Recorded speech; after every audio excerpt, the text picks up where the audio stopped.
So magandang araw sa inyo mga bro, and welcome kayo ulit sa aking YouTube channel na kung saan makakuha kayo ng tips and idea about sa ating mga motor. At syempre kung bago ka pa lang sa aking YouTube channel, huwag kalimutan mag-subscribe para lagi kayong updated sa mga videos na i-upload natin. So ngayon, magtuturo tayo ng electrical sa motor natin. So ang gusto kong ituro sa inyo ngayong araw na to is paano mag power up lines sa Raider JFI. Meron kasi nagtanong sa Facebook page, ito yung name niya, di ko matanda no. So ipag-flash ko lang sa screen. Ito yung tanong niya kung paano ba ginagawa yung power up lines sa motor natin. So meron tayong dalawang relay, isang Bosch original yan at saka isang transparent relay. So ito muna yung yung unang parte ng power up lines natin, kasi kapag ginawa ko sa isang video baka humaba. So yung mga hindi pa alam kung anong gamit itong relay, so makinig kayo no, para makuha nyo kung paano ang function at gamit nitong relay i-apply natin sa power up lines. Syempre yung mga may alam dyan, pwede na kayong mag-skip sa video or lumipat na kayo ng ibang videos no, kasi alam nyo na yung yung para lang sa nagtanong kung paano ba mag power up line sa Raider J. So merong dalawang relay dito, Bosch original at saka transparent. Bakit dalawa? Kasi bago tayo mag power up lines, dapat alam natin yung mga function ng relay. Isa lang yung relay yung gagamitin natin sa power up lines, pero i-explain ko sa inyo bakit dalawang relay no. Magkaiba kasi itong relay na gagamitin, para alam nyo kung anong relay yung gagamitin nyo no. So umpisa muna tayo dito sa transparent relay. Dito sa transparent relay, makinig kayo dito sa transparent relay, merong yang may 30 yan to, may 30, 85, 86, then 87, tapos yung gitna is 87A. Nakikita nyo ba yung numero?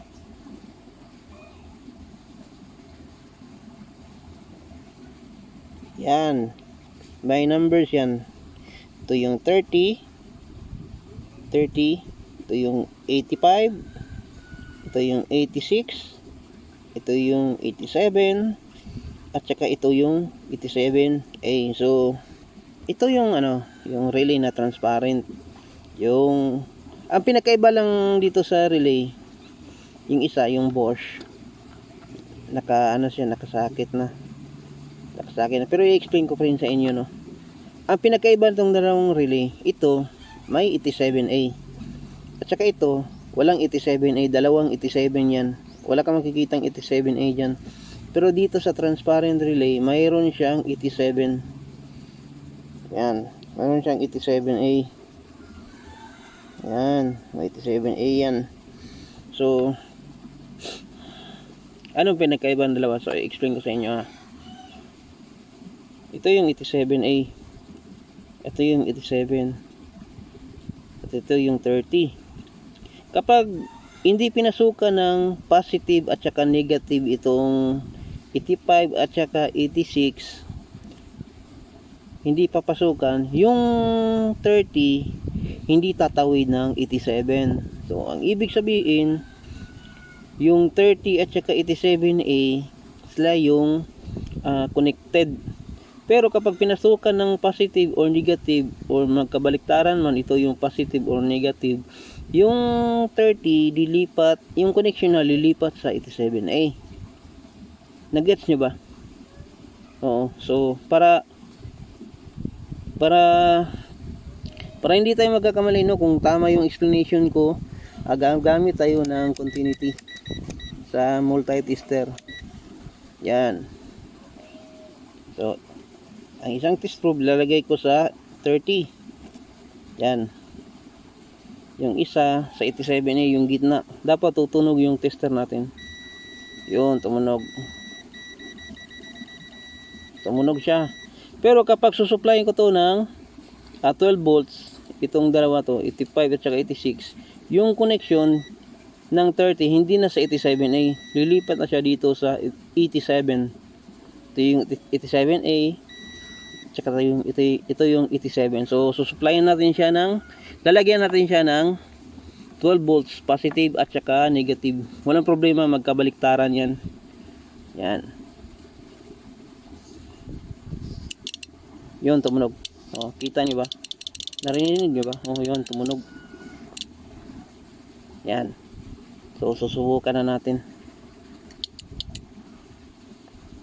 Yan.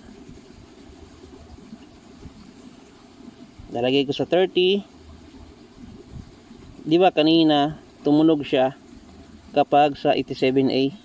Ngayon wala na. Di ba? So yung connection na lilipat na sa itaas yung 87. Di ba? Wala na siyang 87A kasi nasupplyan na siya ng positive at saka negative. Yung 85 at saka 86. Ngayon kung tatanggalin ko to, yung connection ng 30 nandoon sa itaas yung 87. Kapag naka-disconnected kahit isa dyan, wala na dito yung connection niya, nandito na sa baba. Yan. So dito sa transparent relay, kapag mayroong 87A, yung connected is 30 at saka 87. Kapag pinasukan to ng 12 volts positive and negative, yung connection ng 30 lilipat sa 87A. Nagets nyo ba? Oh, sana nasundan nyo ako, no? So dito naman tayo sa Bosch relay. Yan. Oh. Dito.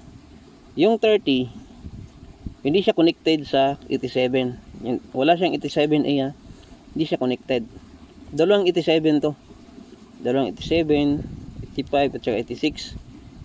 Yung 30, nasusuplayan lang yung 87, yung dalawang 87 kapag yung 85 at saka 86 nasuplayan ng positive at saka negative. Walang problema, magkabaliktaran silang dalawa. Yung 30 lilipat sa yung connection niya, yung 30, magko-connect yan sa dalawang 87. Kapag wala namang supply itong dalawa, positive at negative, puputulin niya yung connection from 30 to 87. Magko-connect lang yung 30 at saka 87 kapag nasupplyan niya yung 85 at saka 86. Ito. Yan. Tatanggalin ko muna yung yung socket niya para makita nyo yung mga pin sa baba. So yun, natanggal ko na, no. Ayan, yan, nakita nyo ba?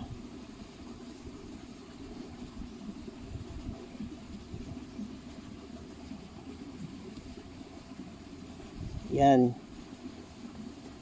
yung 30. Yan, yung 30. Ito yung 30.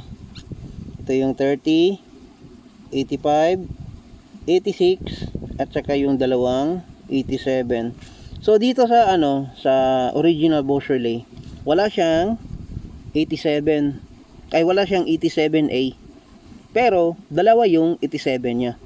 So ibig sabihin, yung 30 wala siyang connection sa 87. Oh, di ba? Wala siyang connection.